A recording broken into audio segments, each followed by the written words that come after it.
নির্বাচন ছাড়া কোনো বিকল্প নাই। কেউ যদি নির্বাচনের কোনো বিকল্প নিয়ে ভাবে সেটা হবে এই জাতির জন্য গভীর বিপজ্জনক। আপনারা প্রত্যেকটা পার্টি আপনাদের সাথে প্রেস কনফারেন্স করেছে এবং তারা জানিয়েছে তারা কি কি বিষয়ে আলাপ করেছে। আমি শুধু আমাদের চিফ অ্যাডভাইজার তার মিটিংয়ে কি বলেছেন সেটার উপরে আমি একটু হাইলাইট করছি। প্রধান উপদেষ্টা জানিয়েছেন, স্পষ্টভাবে জানিয়েছেন তিনি জাতির উদ্দেশ্যে ভাষণে নির্বাচনের যে সময় ঘোষণা করেছেন নির্বাচন সেই সময়ের মধ্যে হবে, অর্থাৎ ফেব্রুয়ারির প্রথমার্ধে একটি অবাধ, সুষ্ঠু ও উৎসবমুখর পরিবেশে নির্বাচন অনুষ্ঠিত হবে। সকল রাজনৈতিক দলকে প্রধান উপদেষ্টা নির্বাচন নিয়ে আবারও তার প্রতিশ্রুতি জানিয়েছেন। তিনি বলেছেন নির্বাচন ছাড়া কোনো বিকল্প নাই। কেউ যদি নির্বাচনের কোনো বিকল্প নিয়ে ভাবে সেটা হবে এই জাতির জন্য গভীর বিপজ্জনক। আজকে মিটিংগুলোর মাঝামাঝি সময়ই চিফ অ্যাডভাইজারের সাথে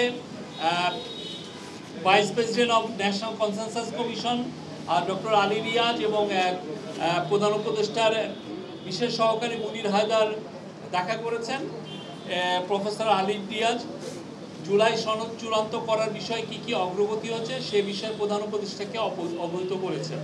এর পাশাপাশি রাজনৈতিক দলগুলো জুলাই সনদ বাস্তবায়নের বিষয়ে কি মতামত দিয়েছেন সেটা নিয়েও আলোচনাও হয়েছে। এই ছিল আজকে। আর আজকের মিটিংগুলোতে আদিলুর রহমান খান ছিলেন, অ্যাডভাইজারদের মধ্যে ডক্টর আসিফ নজরুল ছিলেন, ডক্টর ওয়াহিদুদ্দিন মাহমুদ ছিলেন এবং national security adviser doctor Khalilur Rahman ছিলেন। মিটিংয়ে দুর্গাপূজার বিষয় এসছে। আপনারা জানেন সেপ্টেম্বরের শেষ সপ্তাহে দুর্গাপূজা শুরু হবে। দুর্গাপূজা ঘিরে যেন দেশে কোনো ধরনের ষড়যন্ত্র কেউ যেন অস্থিতিশীল পরিস্থিতি সৃষ্টি করতে না পারে সে বিষয়ে সকল রাজনৈতিক দলকে সজাগ থাকার এবং সকলের সহযোগিতা চেয়েছেন প্রফেসর মোহাম্মদ ইউনূস। জাতীয় পার্টির সাথে কোনো আলোচনা হয়েছে? জাতীয় পার্টি বিষয়ে আলোচনা হচ্ছে। এক একটা পার্টি এক এক রকমের তাদের মতামত দিয়েছেন। চিফ অ্যাডভাইজার এটা শুনেছেন। জামায়াতের পক্ষ থেকে বলা হয়েছে যে আইন শৃঙ্খলা পরিস্থিতি এবং অন্যান্য যে বিষয়গুলো সেখানে তারা নির্বাচন নিয়ে নীল নকশা দেখতে পাচ্ছে, সেই বিষয়টা তারা তাদের বক্তব্য আপনাদেরকে জানিয়েছেন। আমাদের এখানে নতুন করে অ্যাড করার কিছু নেই।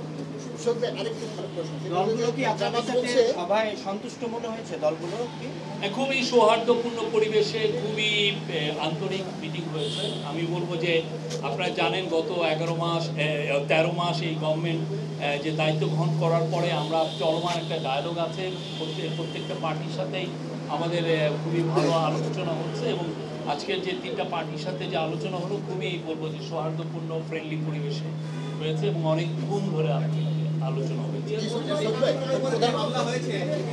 জামাতের পক্ষ থেকে বলা হয়েছে যে দেশের বর্তমানে যে আইন শৃঙ্খলা পরিস্থিতি এটি প্রধান উপদেষ্টা কিংবা বর্তমান সরকার সামাল দিতে পারছে না। জাতীয় নির্বাচন একটি বড় বিষয়, সেই বিষয়টা সামাল দেওয়ার সক্ষমতা এই সরকারের আছে কিনা, এই বিষয়ে আপনারা কি বলবেন? এই বিষয়ে আমরা তো কাজ করছি এবং আমরা প্রধান উপদেষ্টা বলেছেন যে খুবই নির্বাচন সুষ্ঠু, ফেয়ার, পিসফুল এবং ফেস্টিভ হবে, উৎসব মুখর পরিবেশও হবে এবং উনি বারবার তো এর আগে বারবার বলেছেন এটা বাংলাদেশের ইতিহাসে one of the best election হবে। পিআর পদ্ধতি নিয়ে কনসেনসাস কমিশনের সাথে আমাদের পলিটিক্যাল পার্টিগুলোর কথা হচ্ছে। এটা কনসেনসাস কমিশন আপনাদেরকে বলতে হবে।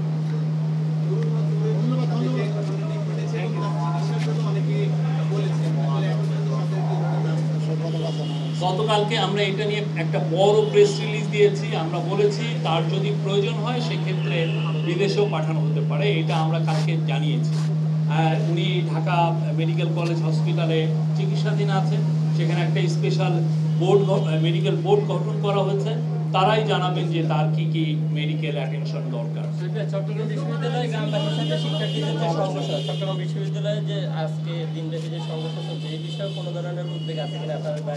সেখানে স্থানীয় সরকার, স্থানীয় ডিসি, এসপি তারা এটা নিয়ে কাজ করছেন এবং এটা স্থানীয় প্রশাসন, তারপরে চিটাগাং ইউনিভার্সিটি কর্তৃপক্ষ সবাই নিয়ে এটা নিয়ে কথাবার্তা বলছেন। আমরা আশা করছি যে এটা আজকে রাতের মধ্যে এটা নিয়ে আর ভালো একটা মিটিং হবে। Thank you.